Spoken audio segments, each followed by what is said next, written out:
islamique. D'abord, on va comprendre ce que c'est la métaphysique, parce qu'il y a plusieurs explications sur la métaphysique, d'après les philosophes ou d'après les théologiens.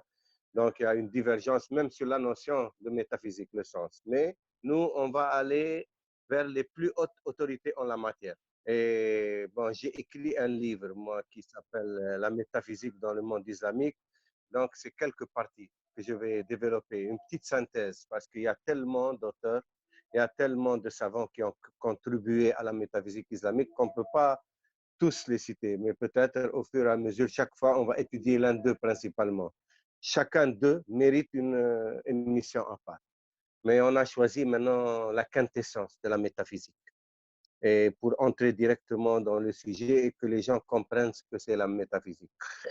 Donc, l'un des plus grands métaphysiciens du monde moderne et l'un des plus grands génies qu'a produit la civilisation occidentale est Cheikh Abdul-Wahid Yahya, René Guénon, de son vrai nom français, René Guénon.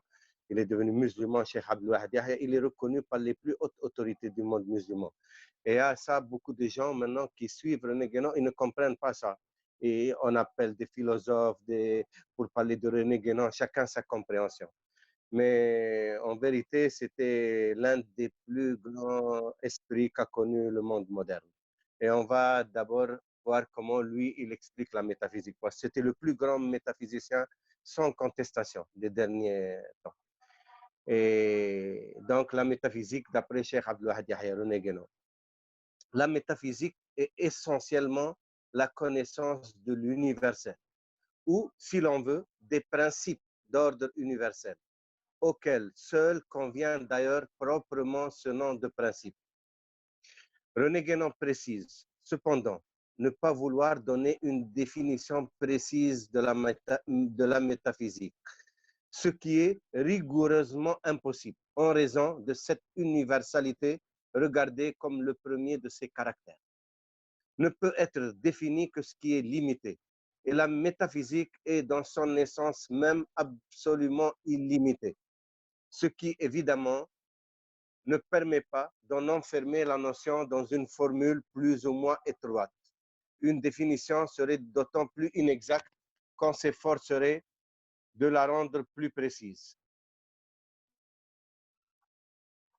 Donc, on voit déjà qu'il y a une difficulté à expliquer ce que c'est la métaphysique. Donc, pour ça qu'il faut être très prudent en cette matière. René Guénon utilise à propos de la métaphysique le terme de connaissance, ma'rifa, qu'il distingue de celui de science, ilm. Notre intention en cela est de marquer la distinction profonde qu'il faut nécessairement établir entre la métaphysique d'une part et d'autre part les diverses sciences au sens propre de ce mot. Donc la métaphysique se distingue de toutes les autres sciences. C'est la science des principes premiers, c'est la plus haute science. Les domaines respectifs de la métaphysique et des sciences sont profondément séparés. Il en est de même à l'égard de la religion. Cette séparation portant surtout sur les points de vue sous lesquels ces choses sont envisagées. Cette même distinction est utilisée par Ibn Arabi pour différencier ilm et ma'rifa. La différence entre l'ilm et le ma'rifa. Parce que la métaphysique, qui est le ma'rifa, elle traite des principes, alors que les sciences, elles analysent son sujet. C'est plus une science analytique. Cheikh Abdul-Wahid Yahya, René Guénon, dit dans Aperçu sur les éthorismes islamiques et le taoïsme. Il a un livre formidable qui s'appelle Aperçu sur les éthorismes islamiques et le taoïsme. Il dit, l'exétorisme et l'ézétorisme envisagés non pas comme deux doctrines distinctes et plus ou moins opposées, ce qui serait une conception tout à fait erronée, mais comme les deux faces d'une même doctrine, ont existé dans certaines écoles de l'Antiquité grecque. On les retrouve aussi très nettement dans l'islamisme. Mais il n'en est pas de même dans les doctrines plus orientales. Pour celles-ci, on ne pourrait parler que d'une sorte d'ézétorisme naturel, qui existe inévitablement en toute doctrine, et surtout dans l'ordre métaphysique. où il importe de faire toujours la part de l'inexprimable, qui est même ce qu'il y a de plus essentiel, puisque les mots et les symboles n'ont ensemble pour raison d'être que d'aider à le concevoir, en fournissant des supports pour un travail qui ne peut être que strictement personnel. D'accord, ça marche. Bon, donc ça c'est important de comprendre cela. Hein. Pour celle-ci, c'est-à-dire l'exétorisme et l'ézétorisme, pour celle-ci, on ne pourrait parler que d'une sorte d'ézétorisme naturel. Dans certaines traditions orientales, il n'y a pas une séparation, comme dans le taoïsme ou dans l'hindouisme, il n'y a pas de séparation. C'est un ézétorisme naturel qui existe inévitablement en toute doctrine, et surtout dans l'ordre métaphysique, où il importe de faire toujours la part de l'inexprimable, qui est même ce qu'il y a de plus essentiel, puisque les mots et les symboles n'ont ensemble pour raison d'être que d'aider à le concevoir, en fournissant des supports pour un travail qui ne peut être que strictement personnel. La ma'rifa, c'est un travail personnel. On doit y aller. On doit utiliser les supports, tous les moyens et les méthodes faites par les doctrines, ce sont des moyens et des méthodes. La finalité, c'est la connaissance. Ma'rifa. À ce point de vue, la distinction de l'exétorisme et de l'ézétorisme ne serait pas autre chose que celle de la lettre et de l'esprit. Et l'on pourrait aussi l'appliquer à la pluralité de sens, plus ou moins profonds que présentent les textes traditionnels, ou si l'on préfère les écritures sacrées de tous les peuples. D'autre part, il va de soi que le même enseignement doctrinal n'est pas compris au même degré par tous ceux qui le reçoivent. Parmi ceux-ci, il en est donc qui, en un certain sens, pénètrent l'ézétorisme, tandis que d'autres s'en tiennent à l'exétorisme, parce que leur horizon intellectuel est plus limité. Muhyiddin ibn Arabi, le Cheikh al-Akbar, dit, c'est René Guénon qui explique, hein, parce que lui, il était très imbu de René Guénon, de Muhyiddin ibn Arabi. Pour lui, c'est le plus grand esprit qu'a produit l'humanité. Muhyiddin ibn Arabi dit, l'univers est un immense livre. Les caractères de ce livre sont tous écrits en principe de la même encre et transcrits à la table éternelle par la plume divine, Lawh al-Mahfouz, par la plume divine. Tous sont transcrits simultanément et indivisiblement.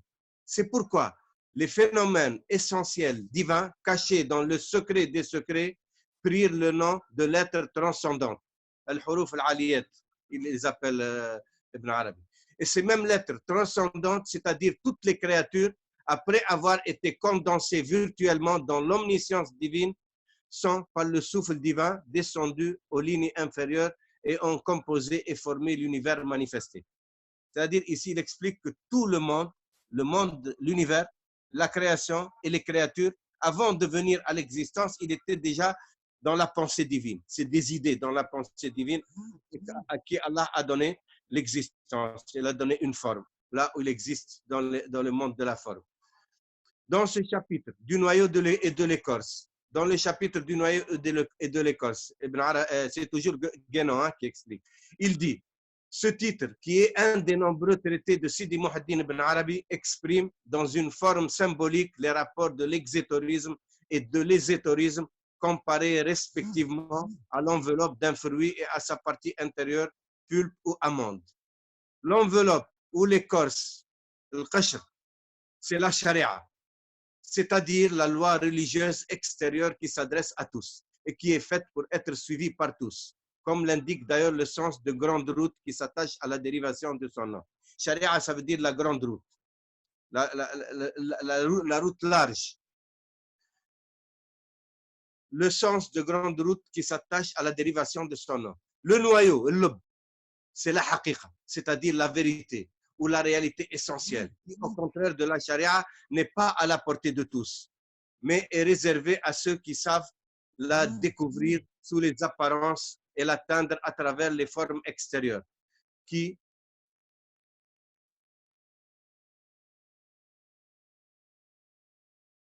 la recouvrent, la protégeant et la dissimulant tout à la fois. Dans un autre symbolisme, charia et haqiqa sont aussi désignés respectivement comme le corps et la moelle. الجسم والمخ. Dans les rapports sont exactement les mêmes que ceux de l'écorce et du noyau. Et sans doute trouverait-on encore d'autres symboles équivalents à cela. Ce dont il s'agit, sous quelque désignation que ce soit, c'est toujours l'extérieur, dhar, et l'intérieur, batr, c'est-à-dire l'apparent et le caché, qui d'ailleurs sont tels par leur nature même et non par l'effet de convention quelconque ou de précautions prises artificiellement, sinon arbitrairement, par les détenteurs de la doctrine traditionnelle. Cet extérieur et cet intérieur sont figurés par la circonférence et son centre, ce qui peut être considéré comme la coupe même du fruit évoqué par le symbolisme précédent, en même temps que nous sommes ainsi ramenés d'autre part à l'image commune à toutes les traditions de la roue des choses. En effet, si l'on envisage les deux termes dont il s'agit au sens universel et sans se limiter à l'application qui en est faite le plus habituellement à une forme traditionnelle particulière, on peut dire que la charia, la grande route parcourue par tous les êtres, n'est pas autre chose que ce que la tradition extrême orientale appelle le courant des formes, tandis que la haqiqa, la vérité une et immuable, réside dans l'invariable milieu. Maintenant, dans toutes les traditions ésotériques, on va trouver le symbole de la roue et du moyeu. Le moyeu qui est le point du centre et la circonférence qui fait le cercle. Maintenant, tous les rayons, il amène vers la circonférence. Donc, c'est les différentes voies qui mènent à la circonférence. Et toutes, elles retournent au point, un seul point, le moyeu. Donc, c'est-à-dire, toutes les traditions, en fin de compte, ils viennent d'Allah, authentiques, hein, les traditions. Mais les chemins sont différents, comprends.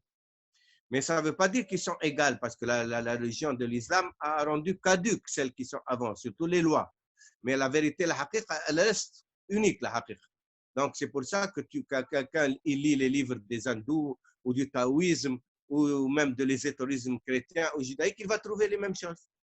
Mais où est la différence? C'est dans la charia, dans les lois. Allah nous a donné des lois universelles pour tous les temps. Donc, et puis, c'est quoi? Ce sont des principes. C'est pour ça qu'il faut comprendre la métaphysique pour aller vers les principes. Les principes, ils ne changent pas. C'est les applications qui sont changeantes à travers le temps. C'est pour ça qu'Allah a envoyé plusieurs prophètes, chacun à son peuple. Les mêmes principes, il les applique à son peuple, à son environnement, à sa culture, à la langue de son pays, aux réalités de son pays. Et maintenant, même aujourd'hui, dans l'islam, tu vois la différence dans les tariqas ou dans les écoles, c'est une adaptation des principes. C'est les mêmes principes, mais ils sont adaptés par des méthodes différentes. Parce que les êtres humains sont différents dans les pays, les cultures sont différentes.